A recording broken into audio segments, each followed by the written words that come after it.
Bueno, el siguiente ponente es el trabajo sobre baja viremia asociada con fracaso virológico, un análisis competitivo de riesgos, y lo presenta el doctor Enrique Bernal.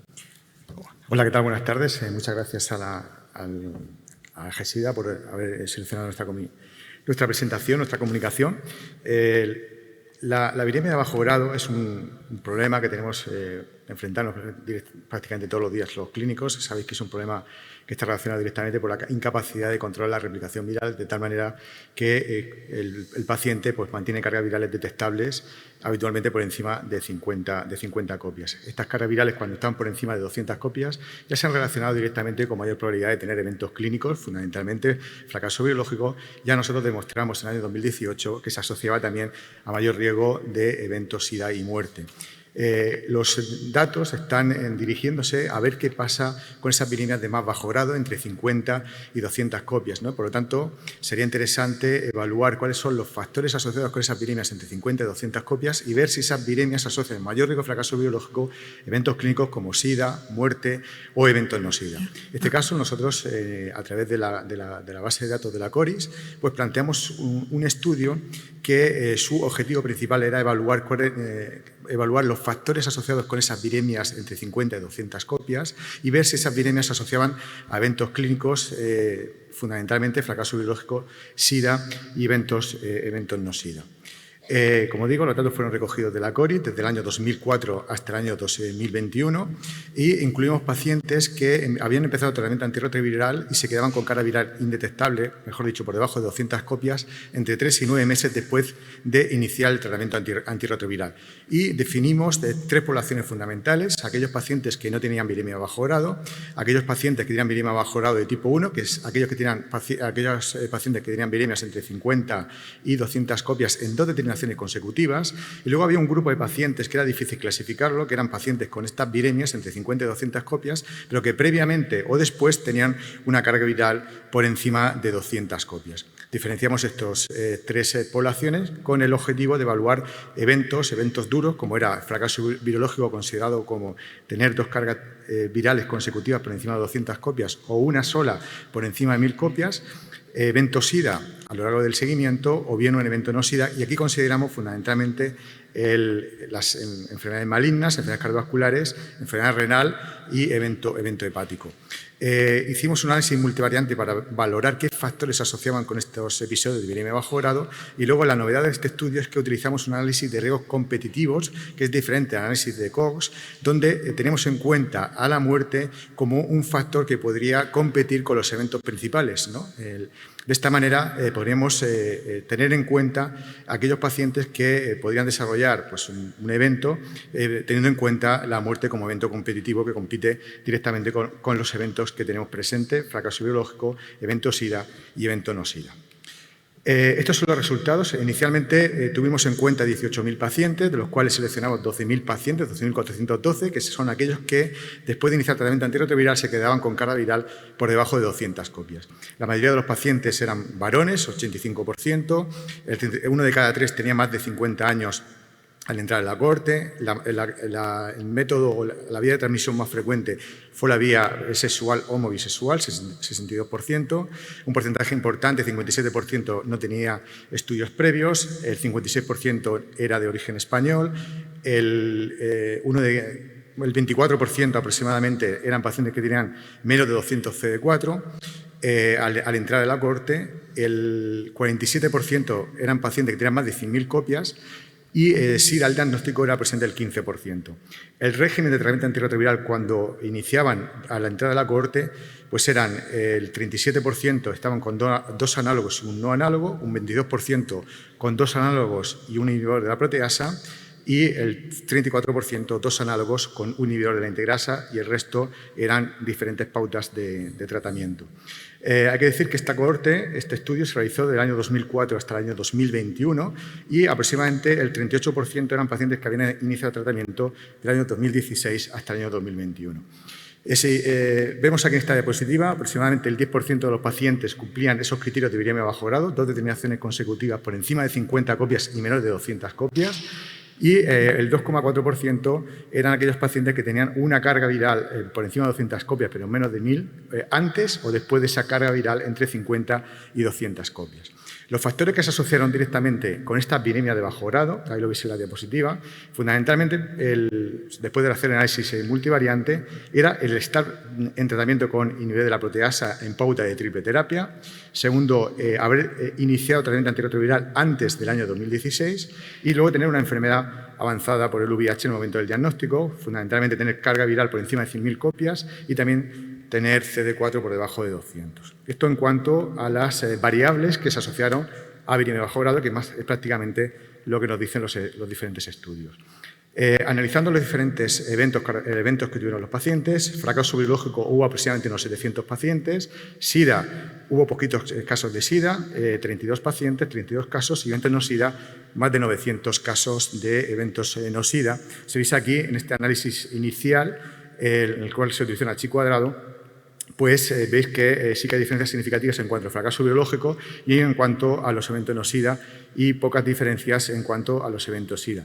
Cuando hicimos ya el análisis de riesgos competitivos, en el cual tenemos en cuenta, como he dicho antes, la muerte como evento que compite con los 3 eventos principales, el único evento que salió perfectamente o salió significativo fue el fracaso virológico, es decir, tener viremia de bajo grado se asociaba de forma estadísticamente significativa, de forma independiente, con tener fracaso virológico, independientemente de la viremia de bajo grado que consideremos, ya sea viremia de bajo grado entre 50 y 200 copias o aquella que tenían cargas virales por encima de 200 copias antes o después de estas cargas entre 50 y 200 copias. Ahí lo veis, la parte de aquí de la... Bueno, esta nos señala. En la parte de abajo de la diapositiva, aproximadamente el riesgo de fracaso biológico con la viremia de bajo grado entre 50 y 200 copias fue del 1,84, el hazard ratio, y la otra viremia de bajo grado eran 3 veces, se multiplicaba por 3 veces el riesgo de fracaso biológico. Sin embargo, después de los diferentes análisis, no encontramos que una relación directamente ni con los eventos no SIDA ni con los eventos SIDA.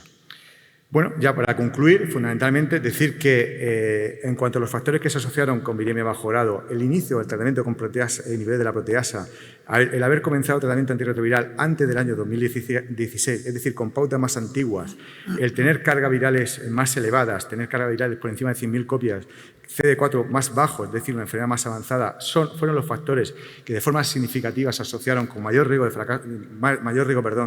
de viremia de bajo grado. Y luego, tener estas viremias entre 50 y 200 copias, pues se asocia de forma significativa a fracaso virológico. Es decir, hay datos ya, bueno, hay otros estudios que han demostrado algo similar, pero en este estudio vemos que en este caso, entre 50 y 200 copias, se asocia a mayor riesgo de fracaso virológico, pero sin embargo no se asoció a eventos clínicos como SIDA y no SIDA, ¿no? Yo creo que esto es un dato importante, es algo que tenemos que tener en cuenta en la consulta, tenemos que hacer un seguimiento de estos pacientes. También porque se asocian a este mayor riesgo de fracaso biológico, pero sin embargo no estamos viendo que puedan tener eventos clínicos duros como puede ser eventos no SIDA o eventos SIDA. Y nada más, agradecer a la CORIS y a todos los participantes de la CORIS el poder aportarnos lógicamente los datos para poder hacer todos los estudios y por supuesto dar las gracias a mi equipo que ha trabajado muy duro todos estos años. Muchas gracias.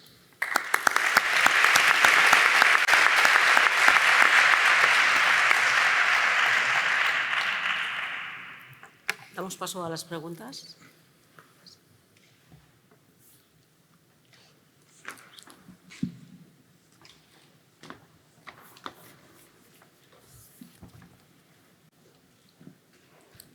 Muchas felicidades por el estudio, muy importante porque es relevante para la clínica práctica.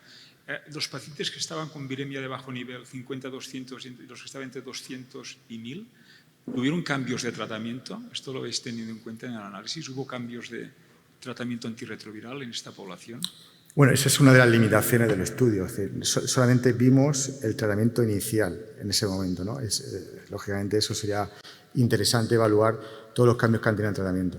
Es probable que entre 50 y 200 era un blip y el siguiente negativo, es decir, eran 2 VIPs positivos, ¿no?, en el análisis. Entre 50 y 200 eran 2 cargas virales consecutivas positivas. Vale. Y la otra era o tenerla antes o después de esa, entre 50 y 200 por encima de 200 copias. Vale, porque si muchas veces vemos un pequeño blip y no hacemos nada, el siguiente es negativo, pero si son 2 positivos, igual hay gente que ha cambiado el tratamiento y esto habría que tenerlo en cuenta para la publicación. Uh-huh.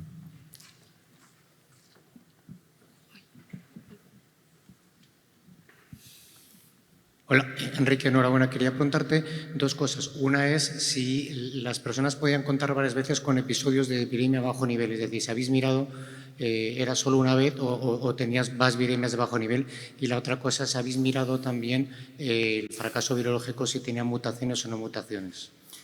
No, solamente se ha mirado la primera determinación. Es verdad que, claro, eso, lógicamente lo interesante es saber el número de viremia de bajo grado que ha podido tener el paciente. Nosotros ya hicimos un estudio previo con el BLIPS y sí que evaluamos si eso se asociaba a mayor riesgo de fracaso biológico y efectivamente, cuanto mayor sea el número de BLIPS por encima de 200 copias, mayor riesgo de fracaso virológico. Pero aquí solamente hemos hecho la primera determinación que tiene el paciente, ¿no?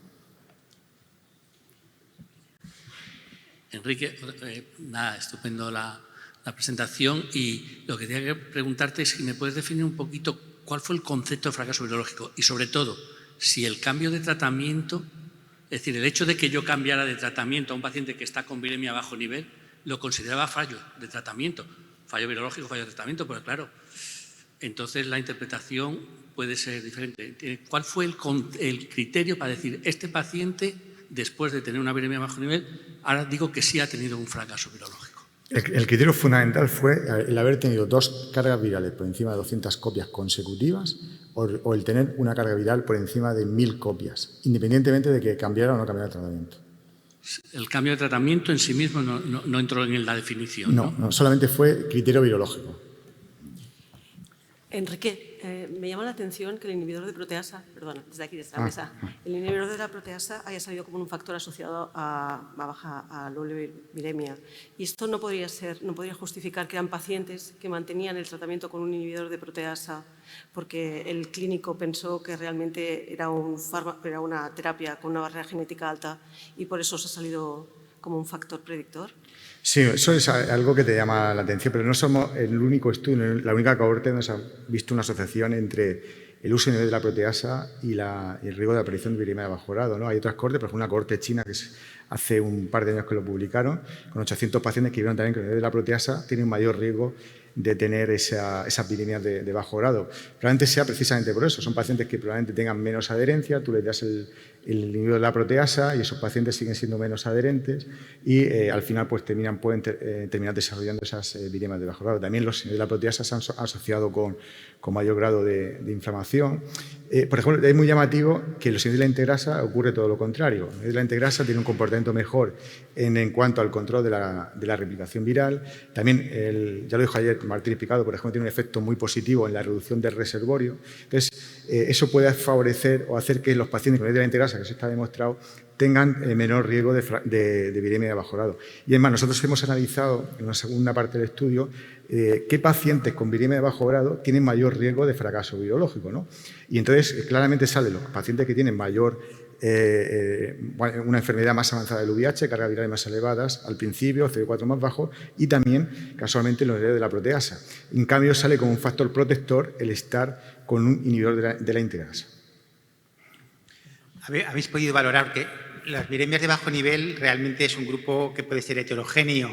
Hay pacientes que subyace detrás una mala adherencia, puede haber otros factores, interacciones, y luego están los pacientes con viremia no suprimible, que aunque les cambies el tratamiento, eso no cambia, que no tienen resistencia y para los que se ha visto que probablemente no hay una replicación viral, sino hay una proliferación clonal celular, por otros motivos. Y estos pacientes pueden tener viremias que pueden ser más altas. Si estos pacientes tienen por encima de 200, les estás considerando un fracaso, pero no tienen resistencias, no les cambias el tratamiento y eso no cambia, probablemente es un subgrupo diferente. Yo no sé si habéis hecho algún intento de separar a estos pacientes de los que pueden ser por otros motivos.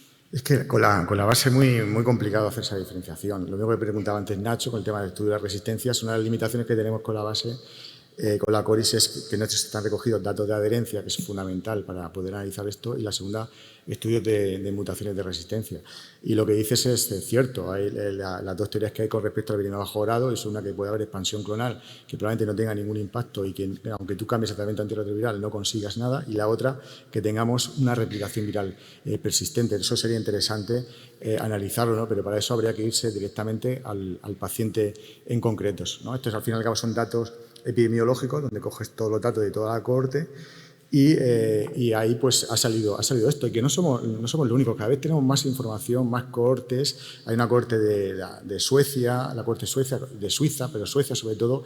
Hay una persona que publica mucho en este tema que están sacando mucha información sobre estas viremias entre 50 y 200 copias. Hasta hace muy poco tiempo estaba claro que por encima de 200 copias se asociaba a mayor probabilidad de tener eventos clínicos, pero ahí no estaba muy claro, y cada vez tenemos más información que entre 50 y 200 copias pues la posibilidad de tener fracaso biológico aumenta de forma considerable, ¿no? Lógicamente, pues hay que cogerlo con pinzas también porque son cohortes, ¿no? Quizás habría que irse al paciente en concreto, vuestro paciente que tengáis en la consulta, y ahí analizar si puede haber esa expansión clonal o hay replicación viral, ¿no? Ya eso sería otro estudio que en la CORIS no se puede hacer a priori salvo que vayas al paciente. Muchas gracias, Enrique. Muchas gracias.